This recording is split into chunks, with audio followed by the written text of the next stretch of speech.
Selamat pagi Bapak Ibu, saudara-saudara yang terkasih dalam Tuhan kita Yesus Kristus. Selamat pagi. Selamat pagi. Kita bersyukur pagi hari ini, sungguh suatu sukacita yang luar biasa boleh dianugerahkan buat kita oleh Tuhan kita Yesus Kristus. Dan pagi ini kita boleh bersama-sama menikmati hadirat Tuhan, merasakan penyertaan dan pertolongan Tuhan dalam hidup kita. Dan pagi ini saya dari tempat ini, dari mimbar menyambut Bapak Ibu Saudara sekalian. Selamat datang, selamat bergabung dan beribadah di tempat ini.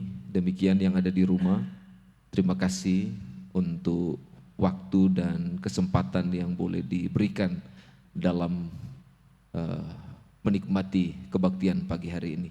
Dan juga untuk saudara kita yang ada di benua Australia, terima kasih untuk kesetiaannya dengan senantiasa bergabung dalam live streaming Gereja Baptis Indonesia Bethlehem.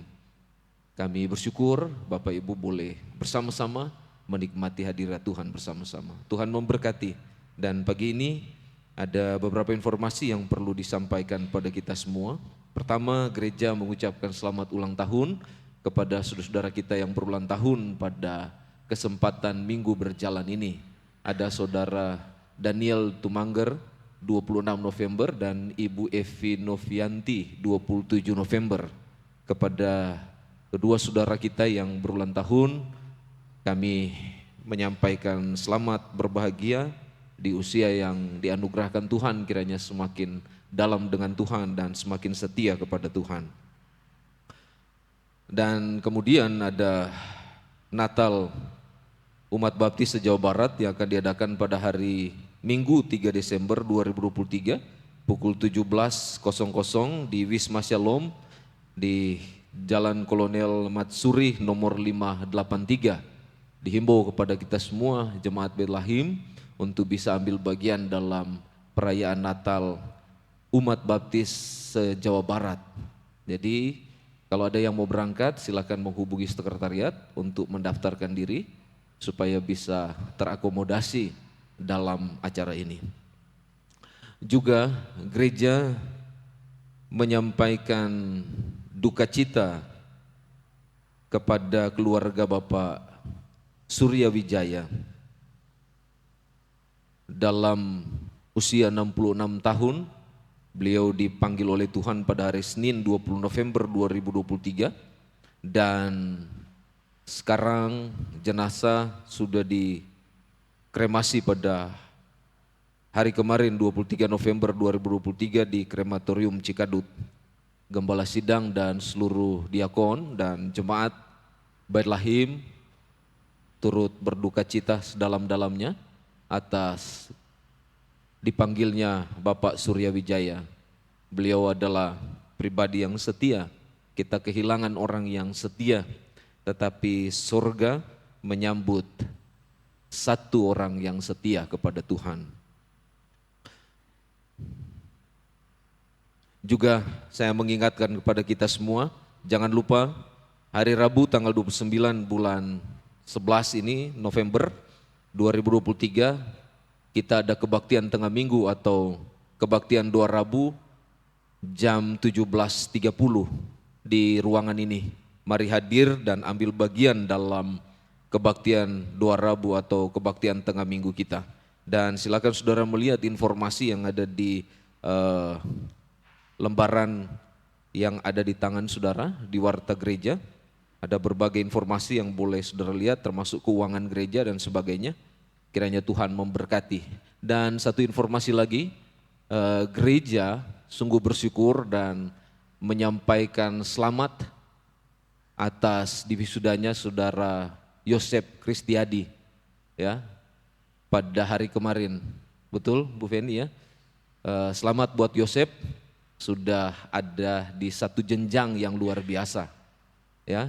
Dia sekarang menjadi sarjana industri ya.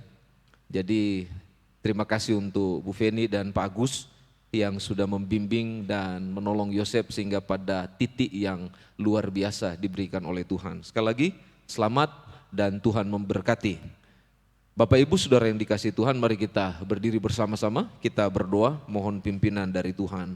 Terpujilah Engkau Bapa Sorgawi, Allah yang baik dalam hidup kami. Sungguh kami bersyukur kepadamu pagi hari ini atas rahmat dan kebaikan Tuhan dalam hidup kami. Kami boleh sungguh-sungguh dapat menikmati hadirat Tuhan dan merasakan pemeliharaan Tuhan yang luar biasa. Pagi ini kami mau menyerahkan hidup kami ke dalam tangan kasih-Mu, untuk kami boleh berbakti bersama-sama. Berkati kebaktian yang pertama kami di pagi hari ini Tuhan. Biarlah kami boleh merasakan suasana sorga yang membawa damai dan sukacita dalam hidup kami. Kami letakkan hidup kami ke dalam tangan-Mu dan kebaktian pagi ini. Di dalam nama Yesus Kristus, Tuhan kami yang sudah menyelamatkan kami dan memberkati hidup kami. Haleluya. Amin.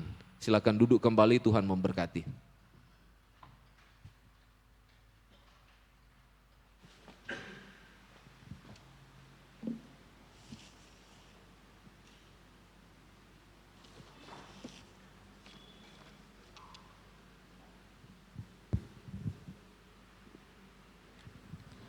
Ya, shalom, selamat pagi Bapak Ibu Saudara sekalian yang dikasihi oleh Tuhan. Shalom. Ya, puji Tuhan kita masih bisa diberi kesempatan oleh Tuhan hari ini bisa beribadah dengan baik hari ini. Ajakan berbakti diambil dari 1 Tesalonika 5 ayat 24. Ia yang memanggil kamu adalah setia, ia juga akan menggenapinya. Sekali lagi saya bacakan 1 Tesalonika 5 ayat 24. Ia yang memanggil kamu adalah setia, ia juga akan menggenapinya. Kita mau saat teduh sejenak, kita mau bersyukur pada Tuhan untuk berkat yang telah Tuhan kasih kepada kehidupan kita. Kita ada sampai saat ini tuh karena anugerah Tuhan. Kita ada sampai saat ini tuh karena kasihnya Tuhan. Mari kita sama-sama mau berterima kasih pada Yesus. Untuk sampai hari ini kita masih diberkati dan dipenuhi oleh kasihnya Tuhan. Ku ada.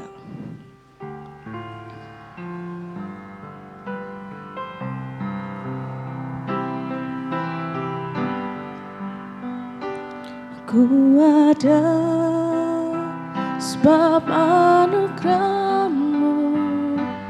Ku ada karena kasih-Mu, Tuhan Yesus. Ku berterima kasih buat kasih-Mu. Ku ada sebab anugerah-Mu. Ku ada sebab anugerah-Mu. Ku ada karena kasih-Mu, Tuhan Yesus. Ku berterima kasih buat kasih rahmat-Mu. Terima kasih Yesus, Yesus. Terima kasih, hanya anugerah-Mu buat hidupku sekarang. Ku kan memuji-Mu selamanya. Bapak Ibu Saudara sekalian, angkat pujian ini. Ku ada sebab anugerah-Mu. Ku ada sebab anugerah-Mu.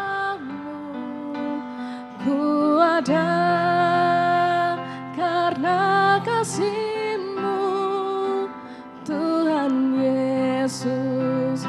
Ku berterima kasih buat kasih rahmat-Mu. Terima kasih Yesus, Yesus. Terima kasih, hanya anugerah-Mu buat hidupku sekarang. Ku kan memuji-Mu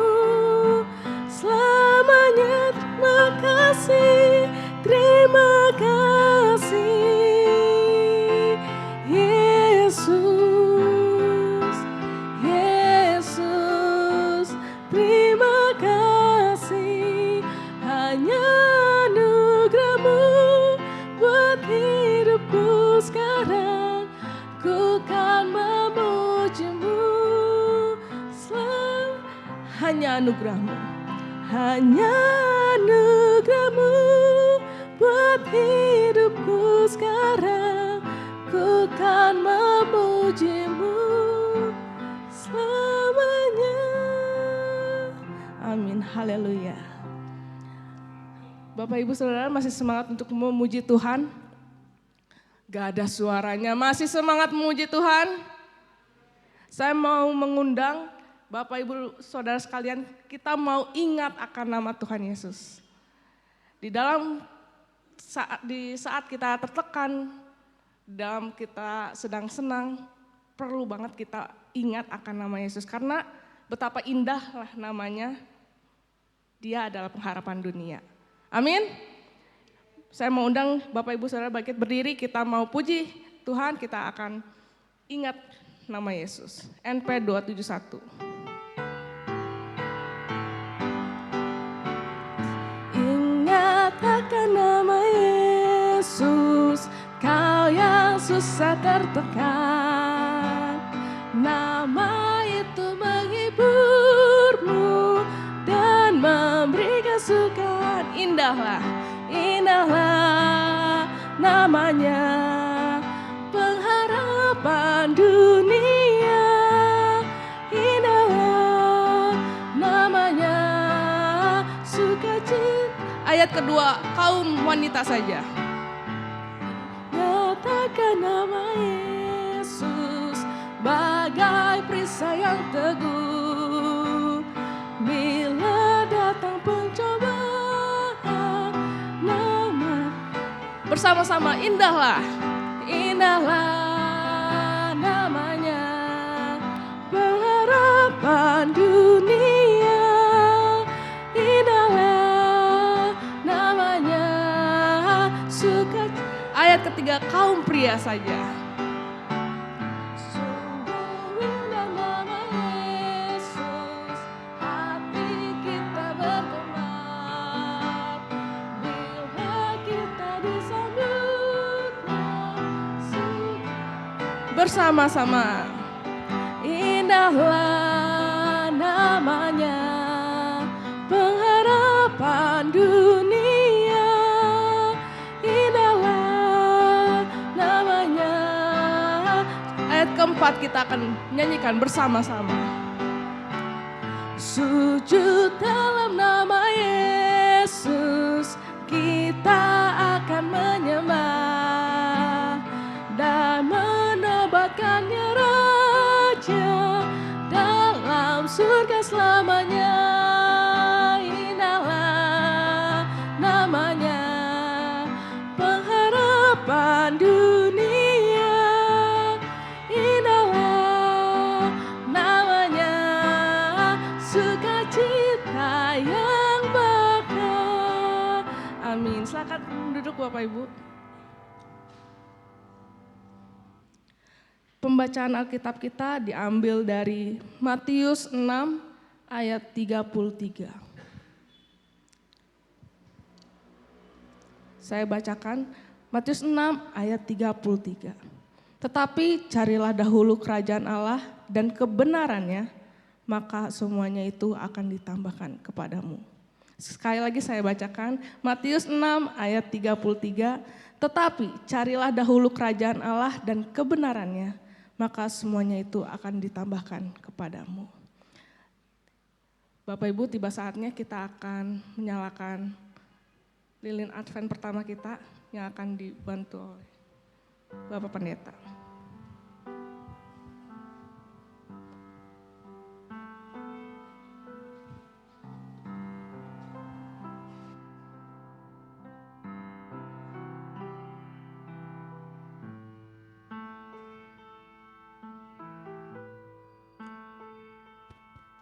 Baik Bapak Ibu Saudara yang dikasihi Tuhan,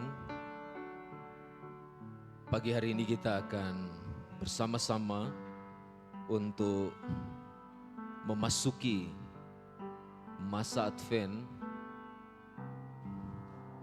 bagi kita sebagai orang percaya untuk menantikan kedatangan Kristus. Advent berasal dari kata Adventus atau Advenio, atau dalam bahasa Yunani diterjemahkan parousia, yang berarti kedatangan. Dan hari ini kita fokus untuk mempersiapkan, menantikan kedatangan Kristus, dengan tujuan supaya semua orang dapat mengenal dan percaya kepada Tuhan. Mereka boleh mengalami pertobatan dan hidup di dalam anugerah kasih dari Tuhan. Dan minggu pertama ini kita akan memasang lilin Advent yang pertama. Lilin Advent yang pertama ini ditandai dengan sebatang lilin ungu yang melambangkan sebuah harapan bahwa di dalam Kristus kita ada harapan, dan Dia selalu menjamin setiap harapan setiap orang yang percaya.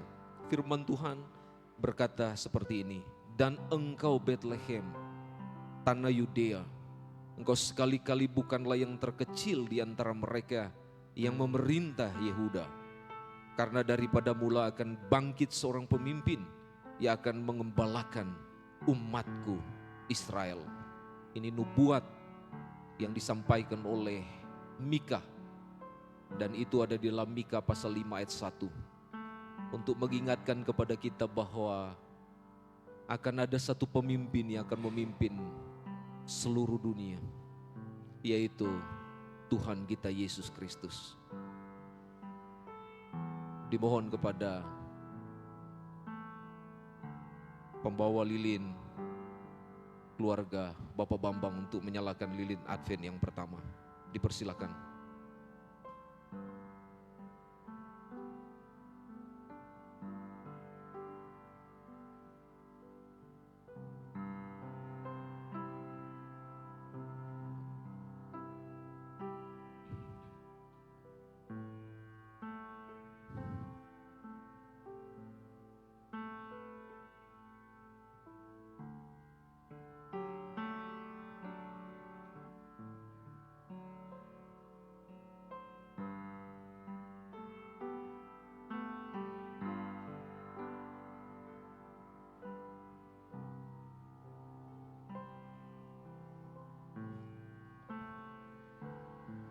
Terima kasih.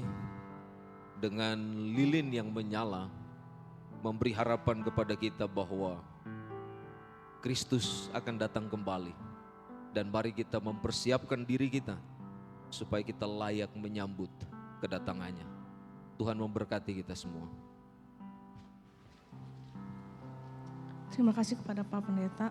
Tiba saatnya kita akan berdoa syafaat, kita akan menyampaikan segala keluh kesah kehidupan kita, menyampaikan segala pokok-pokok doa kehidupan maupun gereja dan bangsa kita.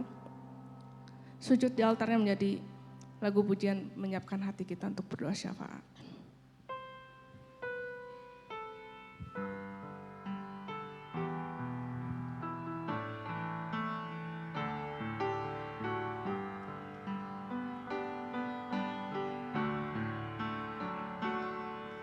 Bila hati terasa berat, tak seorang pun mengerti bebanku, ku tanya Yesus, apa yang harus ku buat?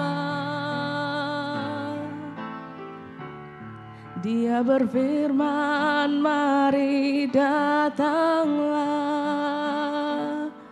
Dia selalu pedulikan aku.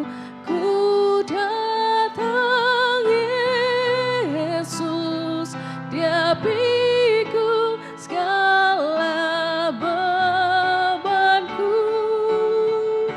Sujud di altarnya, ku bawa hidupku, ku terima anugerah.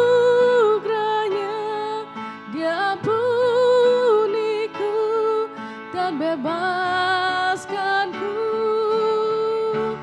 Dia ubah hidupku, barui hatiku. Sesuatu terjadi saat datang di altarnya.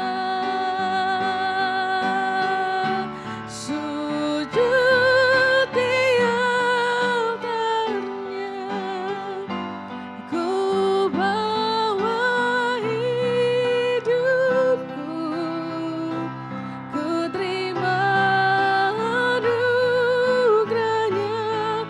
Dia ampuniku dan bebaskanku. Dia ubah hidupku, barui hatiku. Sesuatu terjadi saat datang di altarnya. Sesuatu terjadi saat datang di altarnya.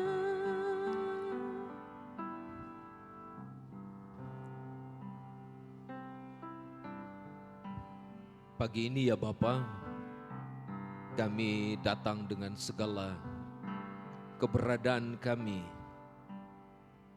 mungkin dengan berbagai pergumulan dan persoalan yang sedang kami hadapi. Kami secara manusia dan akal sehat mungkin tidak dapat mengatasi semua yang kami hadapi. Itulah sebabnya ya Tuhan, pagi hari ini kami dengan segala kerendahan hati, kami mau taruhkan semua pergumulan, persoalan, dan mungkin beban yang berat dalam hidup kami ke dalam tangan kasih-Mu. Karena kami tahu Tuhan bahwa hanya Engkau sumber hidup kami, yang sanggup dan mampu menelaah dan memberikan jalan keluar dalam setiap hal yang membebani hidup kami, yang kami hadapi,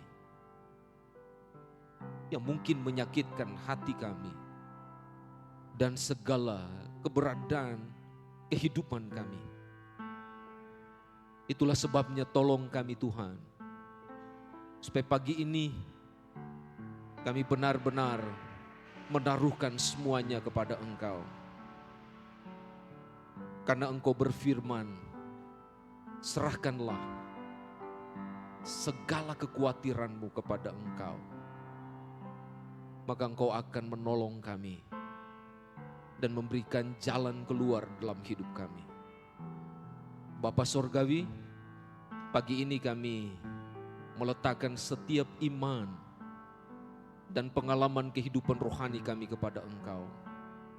Biarlah senantiasa dalam tuntunan Tuhan dan bimbingan Tuhan, sehingga kami senantiasa terarah kepada Engkau, berfokus kepada Engkau sebagai Allah dan Juru Selamat kami yang hidup. Sehingga kami tetap berdiri teguh di atas janji Tuhan dan iman yang kami miliki kepada Engkau. Biarlah kami terus bergantung kepada Engkau dan mengandalkan Engkau dalam kehidupan kami hari lepas hari. Terima kasih banyak Bapa Surgawi. Bila kami lemah, Engkau menguatkan. Bila kami dalam keadaan yang was-was, Engkau membimbing kami. Dengan tuntunan-Mu kami percaya ada terang sorgawi yang menyertai kami dan membawa kami untuk kami bersandar kepada Engkau. Terpujilah Engkau Tuhan. Terima kasih. Dan segala hal yang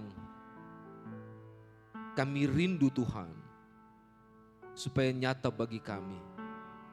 Engkau yang mengadakannya bagi kami. Terima kasih Bapa Surgawi. Kuatkan kami dan senantiasa pimpin dalam kehidupan kami hari lepas hari. Kami juga meletakkan dalam tangan-Mu untuk kesehatan dari semua jemaat Bait Lahim dan para sahabat simpatisan gereja ini. Kiranya Tuhan Engkau yang menolong dan memberkati setiap kami ya Tuhan. Arahkan kami untuk kami terus berpegang pada janji-Mu, bahwa Engkau akan memulihkan dan memberikan apa yang kami perlukan ya Tuhan. Bila kami datang kepada Engkau dalam keadaan lemah. Menolong untuk Ibu Neni yang sedang menjalani kemoterapi. Tuhan, biarlah kemurahan-Mu senantiasa memapah dan memberkati ibu kami ini. Demikian untuk suami dari Ibu Anita. Tuhan yang menjamah dan memberikan pemulihan kepadanya. Mama dari Ibu Anitora, Engkau yang menolong dan memberikan kekuatan kepadanya. Demikian untuk saudara Sefanya, kemurahan-Mu lah yang memberikan kekuatan kepadanya dan semangat untuk hidup, bahwa Engkau adalah sumber dari segala sesuatu yang ada di dalam hidupnya. Demikian untuk Pak Hakim. Bapa, Engkau pengharapan yang agung dalam hidupnya, memberkati hidup Pak Hakim. Terima kasih Tuhan, terima kasih. Kami sungguh bersyukur karena Engkau senantiasa masih beri kesempatan untuk mereka boleh menikmati hari lepas hari dengan kemurahan dan kebaikan dari-Mu. Terima kasih banyak Tuhan, dan kami serahkan seluruh jemaat kami. Biarlah semakin setia dan taat kepada-Mu. Terpujilah Engkau Tuhan. Terima kasih. Dalam nama Yesus kami berdoa, bersyukur, dan semua kami yang hadir hari ini, biarlah kami boleh menikmati kegembiraan, semangat, dan juga sukacita di dalam Tuhan. Sehingga nanti ketika kami boleh pulang ke rumah, kami boleh membawa berkat-berkat surgawi untuk kami bagikan kepada keluarga dan orang-orang yang dekat dengan kami. Di dalam nama Yesus kami berdoa. Haleluya. Amin. Sebentar kita akan memberikan persembahan dan persepuluhan kita. Panggilan memberi diambil dari 1 Tawari 16 ayat 29. Berilah kepada Tuhan kemuliaan namanya, bawalah persembahan dan masuklah menghadap Dia, sujudlah menyembah kepada Tuhan dengan berhiaskan kekudusan. Para petugas, saya persilakan. Sambil memberikan persembahan kita akan menyanyikan satu lagu, Mari Kumpulkan.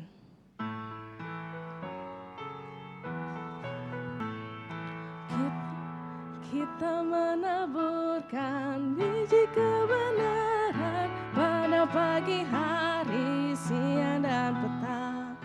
Kita menantikan waktu penuaian, pasti ada hasil, hati pun senang. Mari kumpulkan, pasti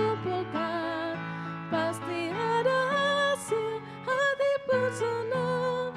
Mari kumpulkan, pasti ada hasil, hati pun senang. Taburkanlah dalam terang dan kegelapan, walaupun bertiup angin yang kencang.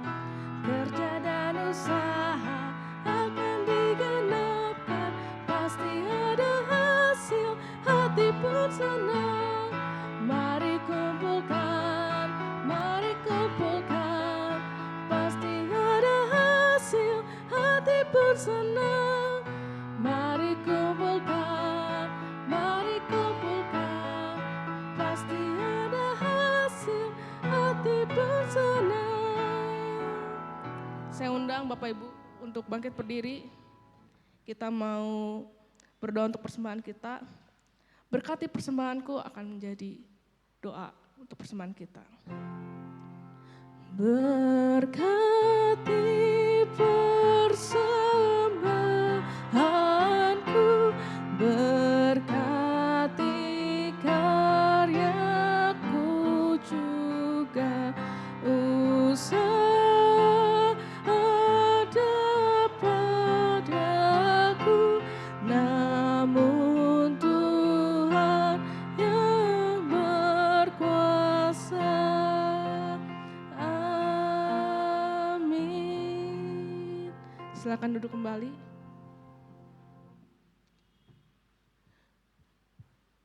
Judul khotbah kita pada pagi hari ini adalah terlalu sibuk. Ya, kadang kehidupan kita terlalu sibuk untuk hal-hal yang sebenarnya tidak perlu disibukkan gitu. Kadang kita terlalu sibuk dalam saat kita berdoa, kita terlalu sibuk untuk Tuhan tolong meminta gitu kepada Tuhan gitu. Tapi kita lupa untuk apakah kita udah taat, udah mencari kebenarannya terlebih dahulu gitu. Karena dari yang tadi ayat pembacaan Alkitab, kita disuruh untuk mencari dahulu kerajaannya Tuhan, baru kita akan mendapatkannya. Dan kadang kita terlalu sibuk untuk khawatir dengan segala kehidupan kita gitu. Terlalu sibuk khawatir padahal kita punya Tuhan gitu yang lebih besar daripada segala pergumulan kehidupan kita. Kita mau angkat satu pujian, selidiki aku. Biarlah Tuhan menyelidiki hati kita, apakah kita benar-benar sudah taat dan setia pada Tuhan. Yuk kita siapkan hati kita agar kita siap mendengarkan firman Tuhan yang akan dibawakan pada pagi hari ini.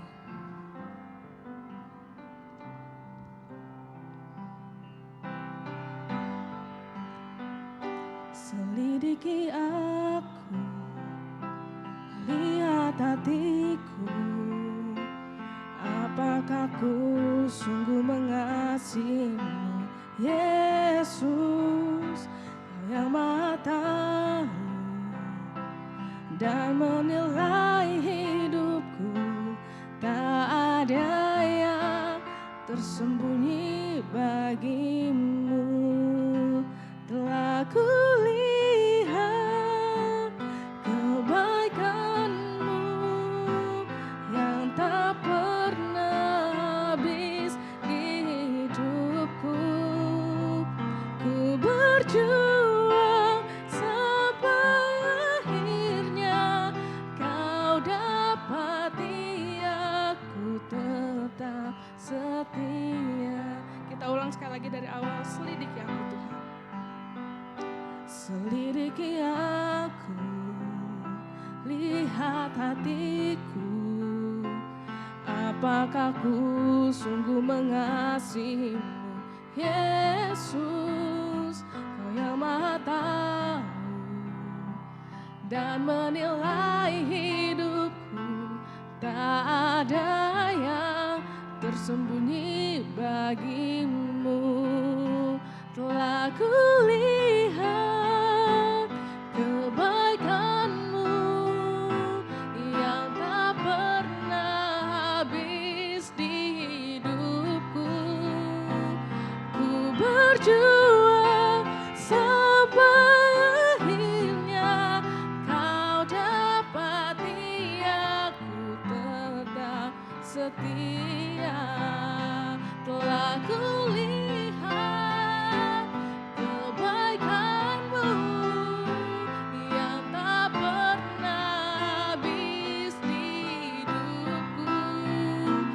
Ku berjuang sampai akhirnya, Kau dapati aku tetap tetap setia. Kau dapati aku tetap setia. Mari kita sejenak menyerahkan firman Tuhan yang akan disampaikan pagi hari ini ke dalam tangan kasih Tuhan. Bapa Sorgawi, ini hati kami dan kami siap untuk diberkati oleh Tuhan. Kami siap untuk diarahkan oleh Tuhan dan dibimbing oleh Tuhan. Meteraikan firman dalam setiap hati kami ya Tuhan. Supaya kebenaran yang kami dalami memberikan kebahagiaan dan sukacita buat kami. Teristimewa. Menolong kami untuk kami semakin setia dan melayani Engkau. Terpujilah Engkau Tuhan. Kuduskan kami semua. Dalam nama Yesus kami berdoa. Amin. Terima kasih Stefani, pendahuluan yang baik yang dia boleh bagikan kepada kita semua pada pagi hari ini. Seperti apa yang sudah Stefani sampaikan. Nah, pagi ini kita akan coba teliti sejenak dan lihat berkaitan dengan terlalu sibuk. Ya. Terlalu sibuk. Kira-kira ketika Bapak Ibu mendengar tentang kata terlalu sibuk, apa yang ada di benak pikiran Bapak Ibu sekalian atau di hati Bapak Ibu dan saudara-saudara sekalian? Kira-kira apa? Kalau kita dengar kata terlalu sibuk, apakah seperti yang Stefani bilang tadi? Atau ada yang lain? Coba. Ada? Kalau dengar terlalu sibuk kira-kira apa yang ada di benak kita? Hah? Ada? Yang pasti pendeta kalau terlalu sibuk, capek, lelah, betul ya? Atau sama seperti yang Stefani bilang tadi, khawatir. Makanya orang kalau khawatir, apa yang terjadi dalam hidupnya? Hah? Gelisah. Apalagi? Coba.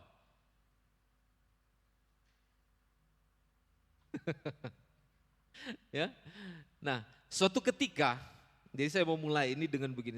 Suatu ketika Yesus dia datang ke Yerusalem. Dan ketika dia datang ke Yerusalem, dia naik ke Bait Allah. Dan sungguh luar biasa dia terkejut ketika dia sampai di Bait Allah. Apa yang ada di Bait Allah? Waktu dia sampai di Bait Allah, dia menemukan bahwa di Bait Allah ada banyak orang berkumpul. Tetapi yang luar biasa yang dia lihat adalah Bait Allah itu disalahfungsikan atau disalahgunakan oleh orang-orang yang datang pada waktu itu. Ya. Dan bagi Yesus, Bait Allah itu adalah tempat di mana orang bisa datang bersekutu, memuji dan memuliakan Allah. Bait Allah itu bagi Yesus adalah tempat orang-orang boleh mengalami dan mendapatkan pendidikan rohani. Bagi Yesus, Bait Allah itu adalah tempat di mana hadirat Allah hadir.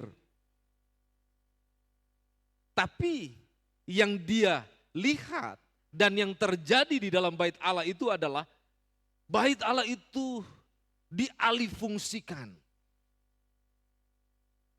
Disalahgunakan oleh banyak orang. Mereka di situ berjual beli, berdagang, dan memperlakukan Bait Allah seperti tempat orang-orang penyamun yang ada di situ. Luar biasa. Kalau kita lihat di dalam Matius pasal 21. Ya. Apa yang terjadi ketika Yesus ada di sana? Kalau saudara perhatikan di Matius 21, Yesus melihat hal ini dia marah. Boleh marah tidak? Boleh ya. Yesus di sini dikatakan dia marah. Kalau saudara lihat di dalam Matius pasal 21 ayat 2, Alkitab memberitahu kepada kita, dia mulai membalikkan meja-meja penjualan daripada pedagang di dalam bait Allah. Penukar-penukar uang, bangku-bangku mereka pedagang merpati, dia balikan semua, dia porak-porandakan semua. Karena Yesus, dia tahu bahwa itu adalah tempat di mana hadirat Allah ada. Makanya dia bersuara keras, Yesus pada waktu itu. Dia berkata begini, rumahku adalah disebut sebagai rumah doa. Ini artinya bahwa tempat ini tidak boleh dipergunakan untuk hal-hal yang tidak mendatangkan kemuliaan bagi hadirat Allah. Tempat ini harus menjadi tempat di mana orang-orang bisa menikmati kebahagiaan dalam hadirat Tuhan. Apa yang terjadi ketika Tuhan marah dan mulai membalikkan tempat-tempat penjualan mereka? Kalau saudara perhatikan di dalam Matius 21, saudara akan temukan bahwa yang tersinggung dan yang marah di sini adalah para ahli Taurat dan orang-orang Farisi. Ya. Sehingga mereka berusaha untuk menjerat Yesus dan membinasakan Yesus. Kalau saudara lihat di dalam Matius pasal 21, bahkan di Markus pasal 11 ayat 18 berkata demikian. Seharusnya kalau Yesus datang di bait Allah dan dia melakukan hal itu, para ahli Taurat dan orang Farisi seharusnya tidak marah. Seharusnya mereka bersyukur, bersukacita, betul? Tapi yang ada di sini adalah sebaliknya, mereka membenci Yesus. Itu berarti bahwa ahli Taurat dan imam-imam kepala, mereka kompromi dengan apa yang dilakukan oleh orang-orang pada waktu itu. Dengan menyalahgunakan bait Allah sebagai tempat mereka berjual beli. Betul? Ini yang menarik di dalam bagian ini. Ini yang Yesus sampaikan kepada kita. Supaya kita mengerti bahwa bait Allah adalah tempat hadirat Allah berkenan. Ya. Dari bagian ini kalau kita kaitkan dengan kehidupan kita. Betul apa yang dikatakan Stefani. Apakah benar tubuh kita atau baitnya yang kudus ini telah memuliakan Allah atau tidak? Apakah hidup kita, tubuh kita ini sudah menjadi tempat di mana kita bisa melayani Tuhan? Di mana kita bisa menggunakan hidup kita sebagai tempat kediamannya untuk menyatakan kemuliaan Allah? Atau hidup kita ini dijadikan tempat seperti yang Yesus ungkapkan di Matius 21. Semua hal yang tidak benar, tidak baik masuk dalam hidup kita. Seperti contoh tadi yang Stefani bilang, ketakutan, kekhawatiran, ya, persoalan-persoalan yang melemahkan hidup kita, yang membuat rohani kita tidak bisa bertumbuh baik. Kita depresi, kita kelelahan. Mengapa bisa demikian? Apa yang terjadi dengan hidup kita sekarang ini? Terlalu sibukkah? Sehingga semua itu merampas apa yang ada di dalam hidup kita. Merampas sukacita yang Tuhan telah taruh dalam hidup kita. Sehingga kekhawatiran dan ketakutan lebih besar dalam hidup kita daripada kemuliaan Allah. Inilah yang mau disampaikan di dalam bagian ini. Coba kita lihat next.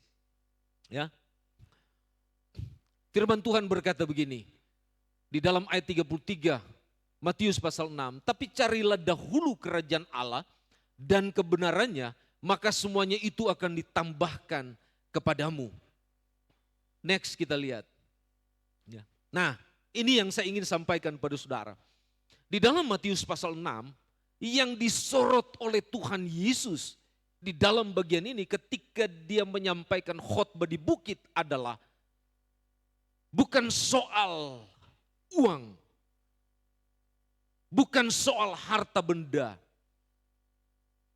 ya, tetapi yang disorot oleh Yesus di dalam bagian ini soal hidup yang ala kadarnya, atau sekedar saja kalau dalam bahasa lain adalah hidup formalitas belaka. Ya, mengapa hal ini terjadi? Kalau kita lihat apa yang disorot oleh Yesus, alasannya sederhana kalau kita perhatikan di dalam bagian ini. Bahwa orang diselimuti dengan kekhawatiran dan ketakutan akan kebutuhan hidup dan masa depannya. Itulah sebabnya dia hidup tidak 100% untuk menyenangkan Tuhan. Dia hidup tidak 100% menaruhkan hidupnya kepada Tuhan. Meletakkan hidupnya kepada Tuhan. Tidak. Ini yang digambarkan oleh Tuhan di dalam bagian ini. Karena kebutuhan hidup. Makanya orang lebih khawatir tentang masa depannya dan hidupnya daripada dia khawatir tentang kekekalan yang dia miliki dalam Tuhan. Ya? Karena kalau kita bicara kebutuhan hidup, berarti kita bicara tentang makanan, minuman, pakaian, pendidikan, keluarga, masa depan, pasangan hidup, dan masih banyak lagi yang berkaitan dengan kebutuhan hidup. Tapi apakah orang berpikir tentang hal-hal yang berkaitan dengan masa depan hidupnya, yang berkaitan dengan kekekalan hidup, berkaitan dengan keselamatan, berkaitan dengan Injil, berkaitan dengan kebenaran di mana Yesus yang adalah Tuhan dan Juru Selamat dalam hidupnya? Banyak orang tidak mau berpikir tentang itu. Banyak orang tidak mau sibuk dengan itu. Banyak orang tidak mau capek dengan hal demikian. Itulah sebabnya berbagai macam cara orang mengatasi akan kebutuhan hidup dan kekhawatiran yang ada di dalam hidupnya. Apa yang terjadi? Dia bekerja keras sampai lupa waktu. Betul? Berusaha, tenaga, pikiran, waktu demi mengejar apa? Materi. Supaya kebutuhan hidup terpenuhi. Kalau saudara lihat di dalam ayat 19 sampai 21, di dalam pasal 6 disampaikan demikian kepada kita. Ya. Sehingga tidak ada waktu untuk bisa bersekutu dengan keluarga. Tidak ada waktu untuk bisa bersekutu dengan Tuhan. Tidak ada waktu untuk bisa beristirahat, menikmati hadirat Allah. Enggak ada. Karena semua diukur dengan materi. Betul? Dan yang paling ironis di dalam bagian ini kalau kita lihat, ya, hal ini juga terjadi kepada orang-orang yang percaya kepada Tuhan. Ini kenyataan hidup. Kalau kita lihat, kok bisa orang percaya begitu? Mari kita perhatikan dengan baik. Apa yang dikatakan Alkitab terhadap orang-orang di zaman sekarang ini. Kalau saudara perhatikan baik-baik, coba kita lihat, next kita lihat. Ya. Saya ingin kita melihat bagian ini dan membukakan pandangan kita bahwa Tuhan mau kita sibuk dengan Tuhan. Bukan terlalu sibuk dengan hal-hal yang remeh-temeh. Ya. Memang kita perlu dan menjadi kebutuhan untuk fisik kita. Tapi jangan mengabaikan kehidupan rohani kita. Yang itu akan membawa kita kepada kekekalan. Dan ini yang diingatkan oleh Tuhan.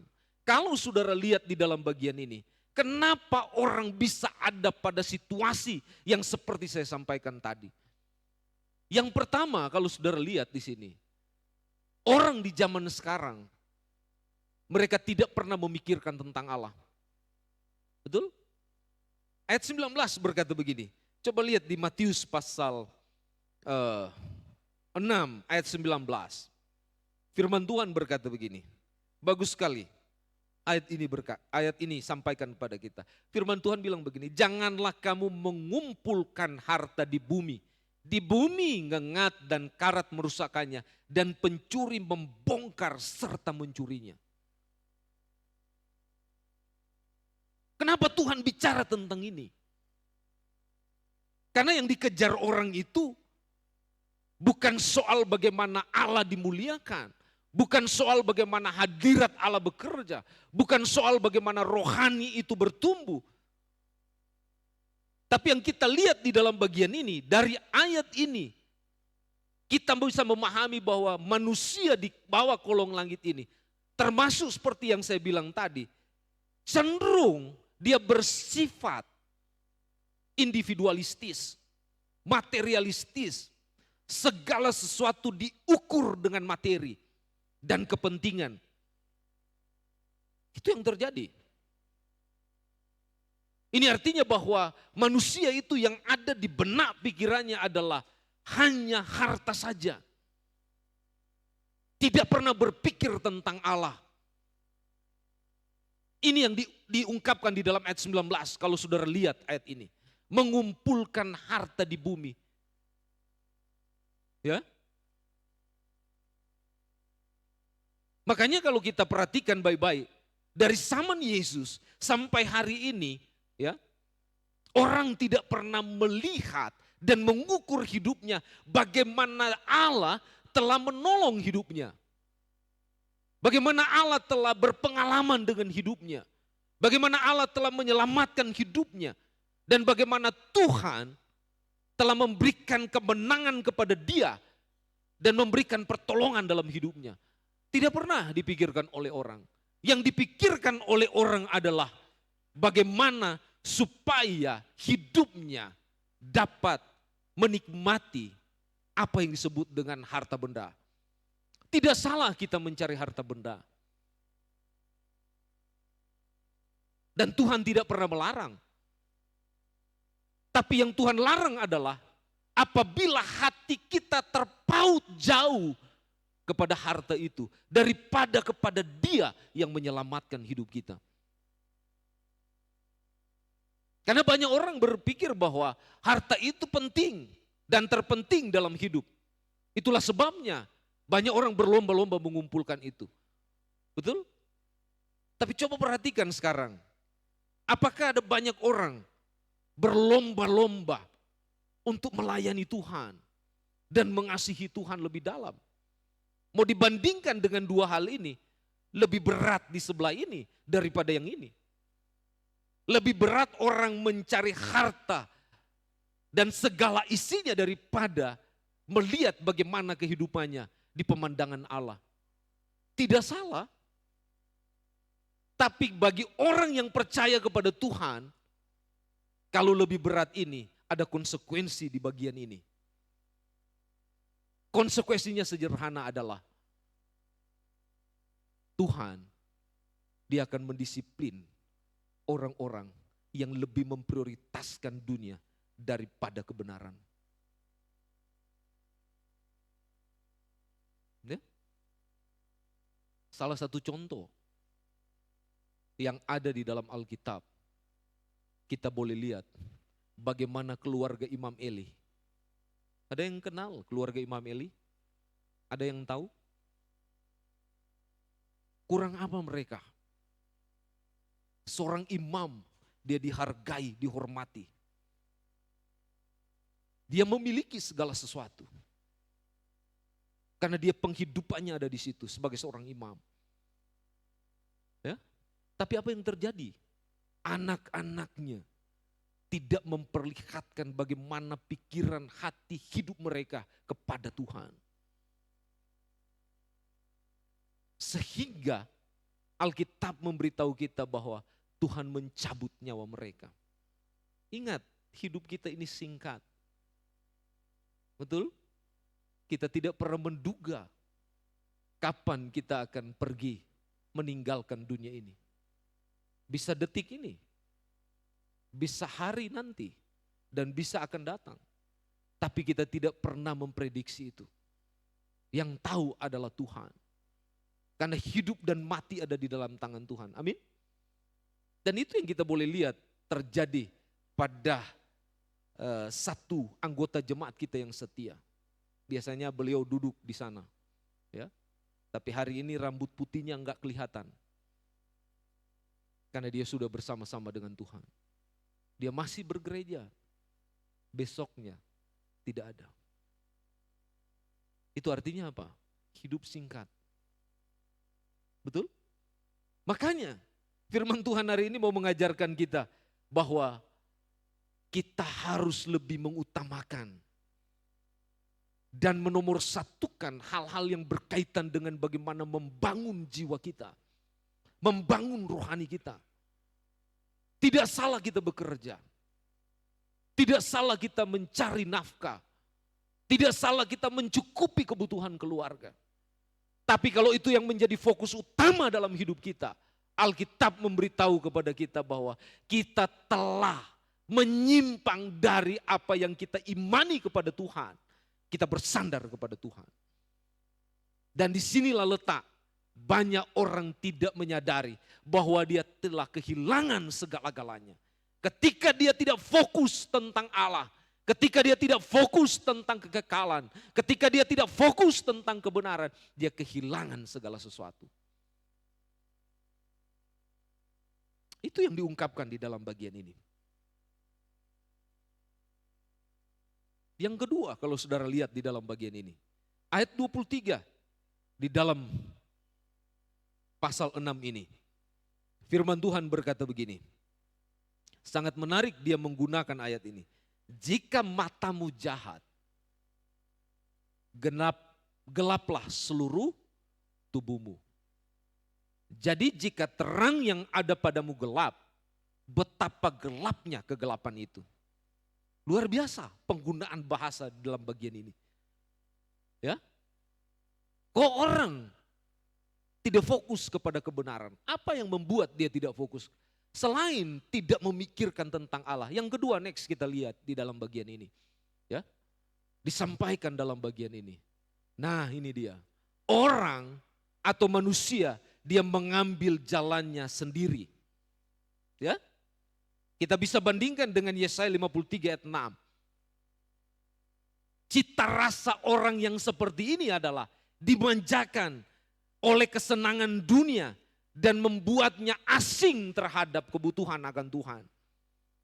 Makanya firman Tuhan bilang begini, jika matamu jahat, gelaplah seluruh tubuhmu. Jadi gelap, jadi terang yang ada padamu gelap. Betapa gelapnya kegelapan itu. Ini yang terlihat dari sebagian orang di zaman Yesus. Mereka hidup terasing dengan Tuhan.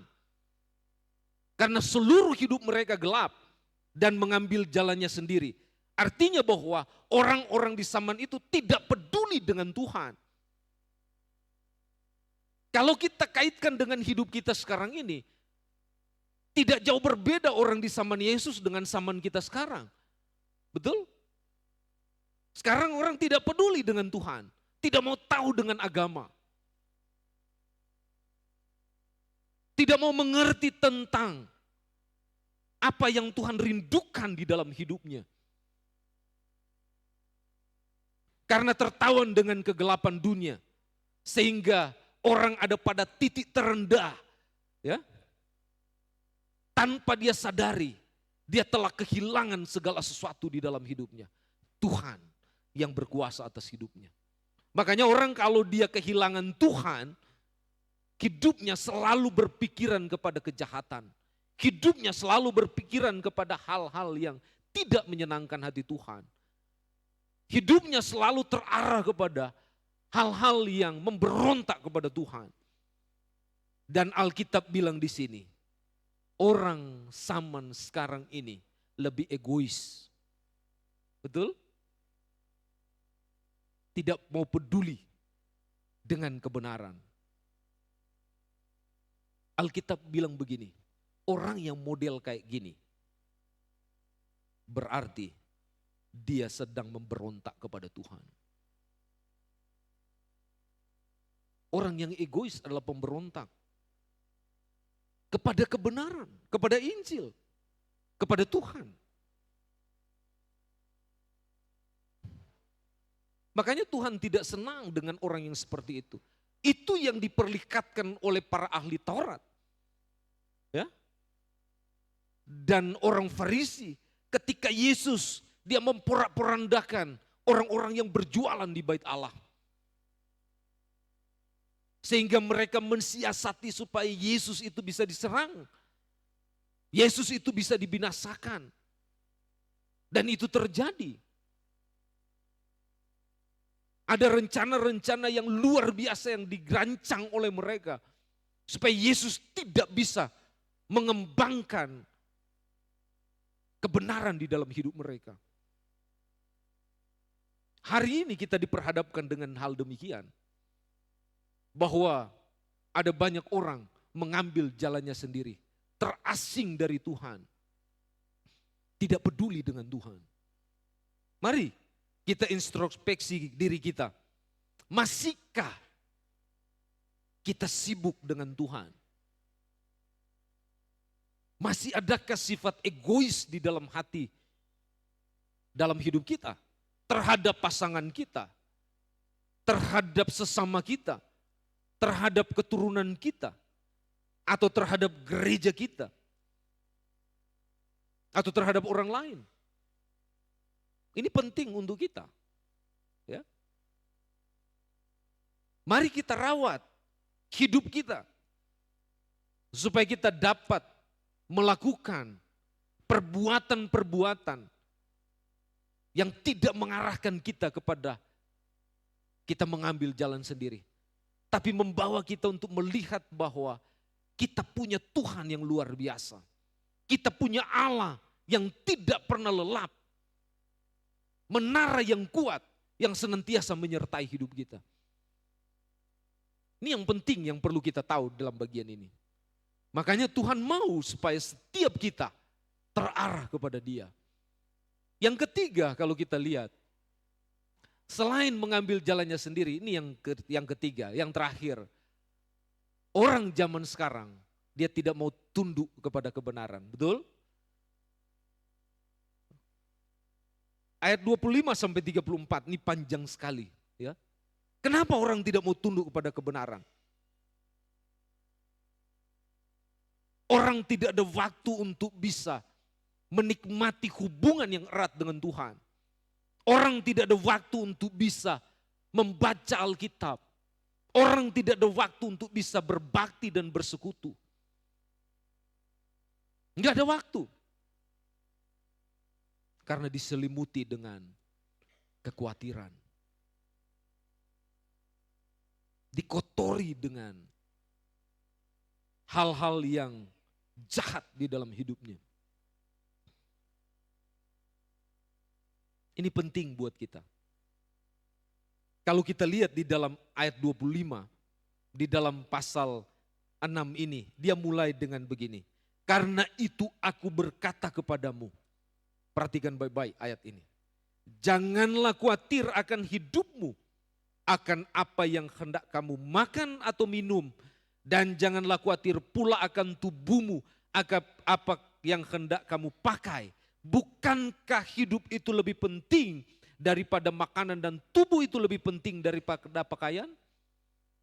Ini satu gambaran yang Tuhan mau sampaikan kepada kita bahwa tidak ada yang terpenting di bawah kolong langit ini selain yang berkuasa atas kolong langit ini. Tidak ada yang terutama berkaitan dengan kebutuhan hidup kita selain yang mencukupi dan memberikan kebutuhan hidup kita. Itulah sebabnya dia berjanji di dalam Filipi pasal 4 ayat 19. Allahku akan memenuhi segala keperluanmu di dalam Kristus Yesus. Ini artinya bahwa Tuhan mau mengingatkan kepada kita, kalau kita tunduk pada kebenaran, maka segala sesuatu dia akan taruh dalam hidup kita. Itu yang dia sebutkan di dalam ayat 33. Temukan dulu, hidupi dulu kebenaran, maka semuanya Tuhan beri. Orang sekarang dia kejar janji dulu, baru dia mau jalani kebenarannya. Itu berbeda. Jangan dibalik. Kebenaran dulu yang kita hidupi, baru kita boleh menikmati berkat dari Allah. Di luar itu kita tidak akan pernah menikmati itu. Makanya kenapa hidup kita terlalu sulit. Kenapa hidup kita terlalu khawatir. Sehingga kita menyibukkan diri dengan segala sesuatu yang sementara, yang tidak membawa kekekalan dalam hidup kita. Karena persoalannya ada di sini. Makanya Tuhan pernah bilang begini di dalam Alkitab. Dia mengajarkan telanjangilah perbuatan itu. Kata menelanjangi di sini artinya jangan kita mengotori hidup dengan berbagai persoalan kejahatan. Karena kekhawatiran adalah salah satu kejahatan yang merampas sukacita di dalam hidup kita.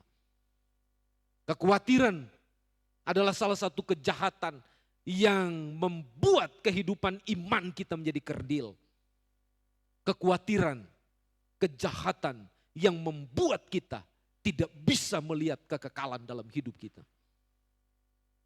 Ini yang Tuhan sampaikan kepada kita. Makanya dari bagian ini kita bisa melihat Tuhan mau kita sungguh-sungguh memprioritaskan Dia dalam hidup kita. Karena tanpa Dia kita akan sulit untuk bisa menikmati berkat Allah. Poin penting yang ingin disampaikan dari ketiga bagian ini adalah, next kita lihat. Mari bangun rumah rohani kita dengan benar. Amin. Ini yang disinggung oleh Yesus di dalam bagian ini. Karena dia memahami justru kesibukan semakin padat. Seharusnya kita semakin mencari kerajaan Allah.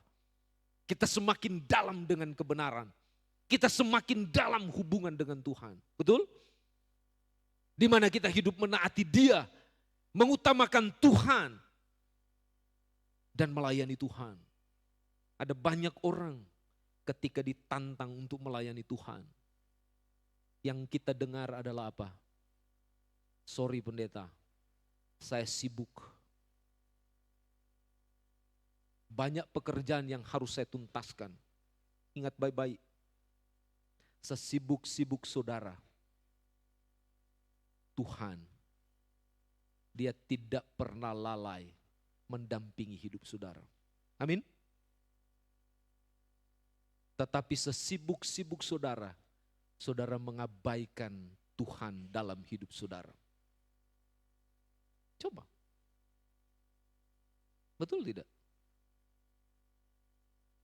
Suatu saat Tuhan bilang, karena kamu terlalu sibuk dan tidak ada yang kamu pikirkan tentang aku, lebih baik aku ambil pulang kamu.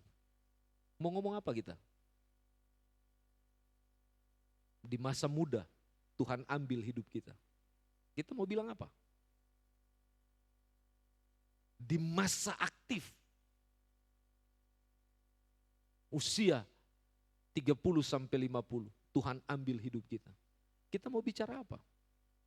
Di masa 60 tahun ke atas, yang seharusnya kita bisa bergembira, bersuka cita, merasakan pemeliharaan Tuhan.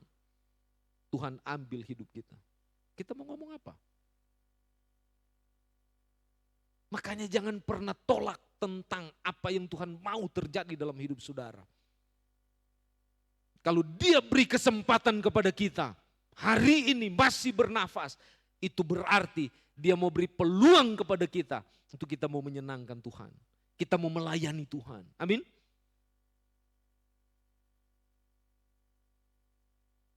Karena tema kita bulan ini adalah setia dan layanilah Tuhan. Tuhan mau kita melakukan itu. Karena Dia sudah setia kepada kita. Dia tidak pernah memperhitungkan apapun dalam hidup kita untuk Dia memelihara dan menyertai hidup kita. Tapi apa balasan kita kepada Tuhan? Mari koreksi hidup kita. Apakah sampai hari ini kita masih dipenuhi dan dikotori dengan sampah duniawi? Atau kita dipenuhi dengan perkara-perkara rohani yang merupakan kunci rahasia hidup dari orang yang diberkati oleh Tuhan?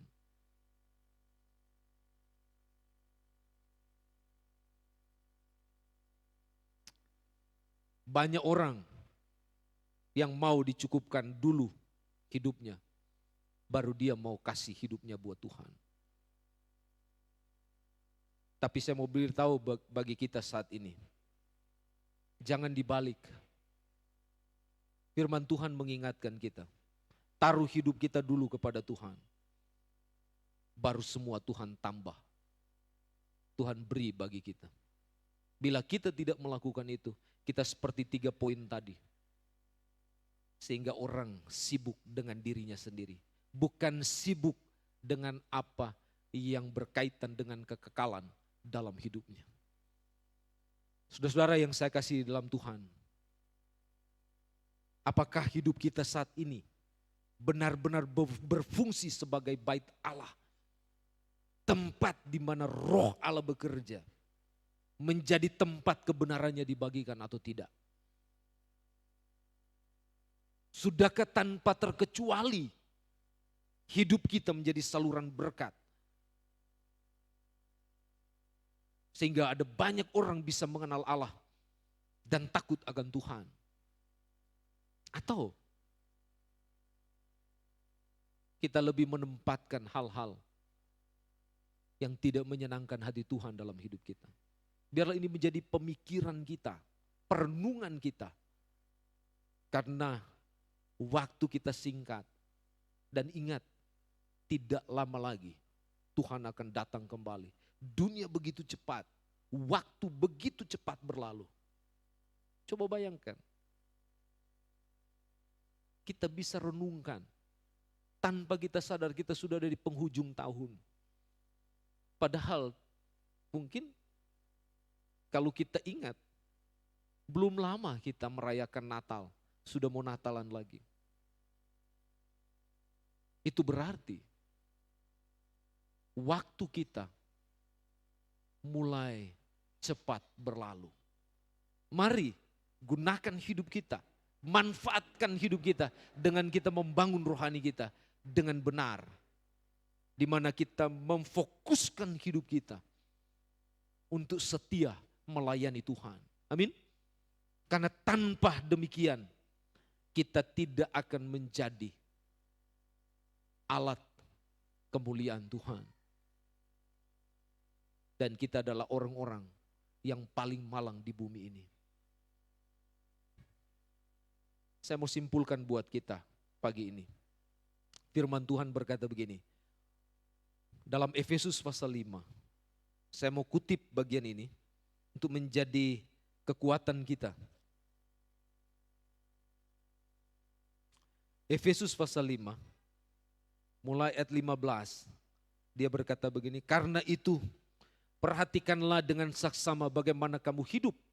Janganlah seperti orang bebal, tetapi seperti orang arif.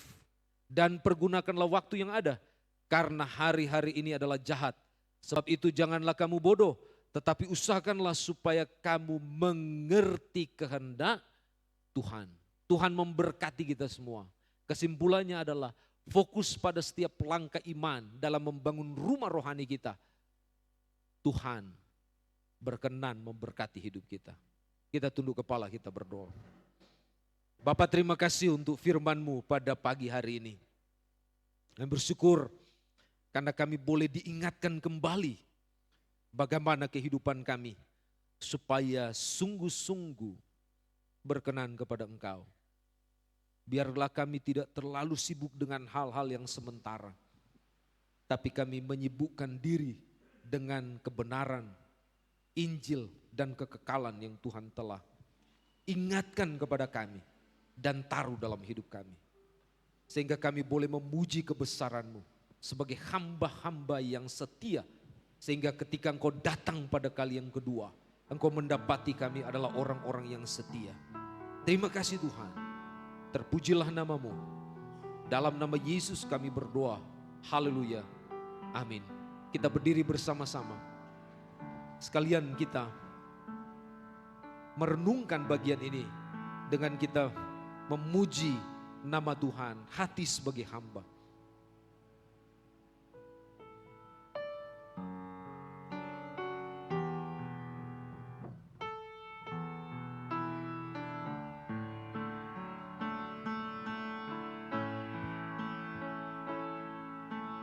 Ku tak membawa apapun juga saat ku datang ke dunia. Ku tinggal semua Pada akhirnya saat ku kembali ke surga. Sekali lagi, ku tak membawa. Ku tak membawa apapun juga saat ku datang ke dunia. Ku tinggal semua pada akhirnya saat ku kembali ke surga. Inilah yang ku punya, hati sebagai hamba yang mau taat dan setia padamu Bapa. Kemanapun ku bawa hati yang menyembah dalam roh dan kebenaran sampai selamanya. Sekali lagi dari awal kita nyanyikan pujian ini dengan sungguh-sungguh kepada Tuhan. Ku tak membawa apapun juga saat ku datang ke dunia. Ku tinggal semua pada akhirnya saat ku kembali ke surga. Bersama-sama. Inilah yang ku punya, Hati sebagai hamba yang mau taat dan setia padamu Bapa. Kemanapun ku bawa hati yang menyembah dalam roh dan kebenaran sampai selamanya. inilah yang ku punya, hati sebagai hamba yang mau taat dan setia padamu Bapa. Kemanapun ku bawa hati yang menyembah dalam roh dan kebenaran sampai selamanya. Kita tunduk kepala bersama-sama. Saya beri waktu buat kita semua yang ada di ruangan ini untuk berdoa secara pribadi kepada Tuhan.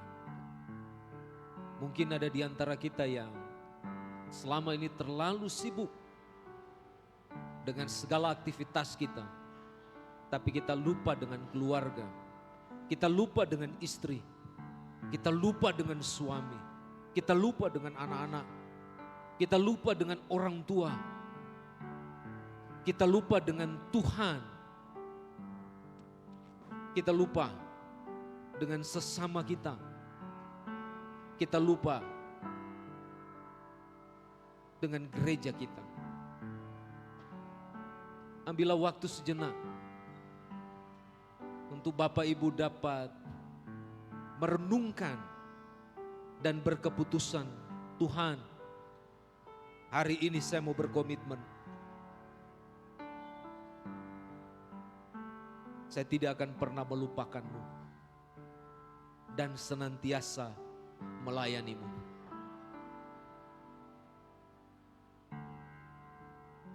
Berdoalah kepada Tuhan sebelum saya berdoa buat kita semua.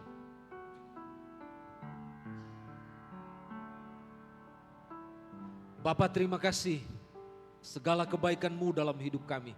Kami boleh rasakan hadirat-Mu luar biasa bekerja untuk memberikan penerangan kepada kami bahwa kami adalah anak-anak-Mu, ahli waris-Mu, milik-Mu.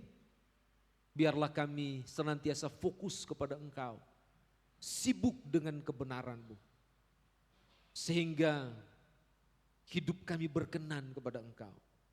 Tidak ada waktu bagi kami untuk bisa mengotori hal-hal yang ada di dalam hidup kami. Tidak ada waktu bagi kami untuk menyimpan sampah-sampah yang membuat kami terbatas dengan Engkau. Tidak ada waktu bagi kami untuk menempatkan hal-hal materi yang utama dalam hidup kami selain Engkau ya Tuhan. Tolong kami supaya kami sibuk dengan Engkau, sibuk dengan kebenaran-Mu. Terima kasih banyak Bapa Surgawi. Terpujilah nama-Mu. Dan biarlah hari ini kami pulang, kami bawa berkat-berkat Allah yang menyertai kami, yang menopang hidup kami dan memberkati hidup kami. Di dalam nama Yesus kami bersyukur ya Bapa. Dan sungguh memuji Engkau karena Engkau baik dalam hidup kami. Saatnya bagi kami untuk masuk ke kelas-kelas sekolah minggu. Dan mungkin ada di antara kami yang kembali ke tempat kami masing-masing. Mohon berkat-Mu atas hidup kami ya Bapa. Kami letakkan hidup kami ke dalam tangan-Mu. Jemaat Betlehem yang terkasih, demikian saudara-saudara yang ada di rumah, yang sedang menyaksikan siaran ini, mari angkat tanganmu, terimalah berkat dari Tuhan kita Yesus Kristus. Diberkatilah kita dalam segala aktivitas dan kehidupan kita sekalian. Diberkatilah kita dalam kesibukan kita untuk menjalani kebenaran.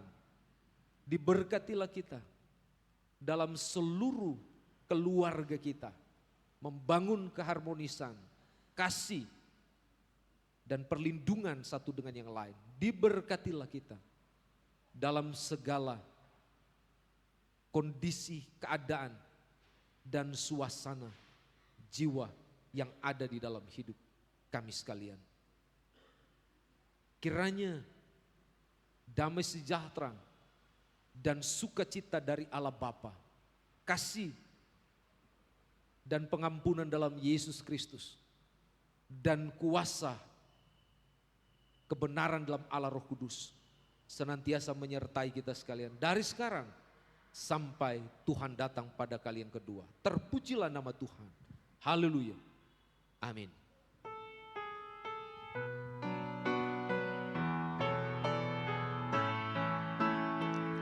Aku memuji kebesaran-Mu, Maha besar Penciptaku. Aku memuji kebesaran-Mu, Maha besar, oh Tuhanku, Maha besar, oh Tuhanku, Maha besar, oh Tuhanku. Silakan duduk mengambil saat teduh sejenak.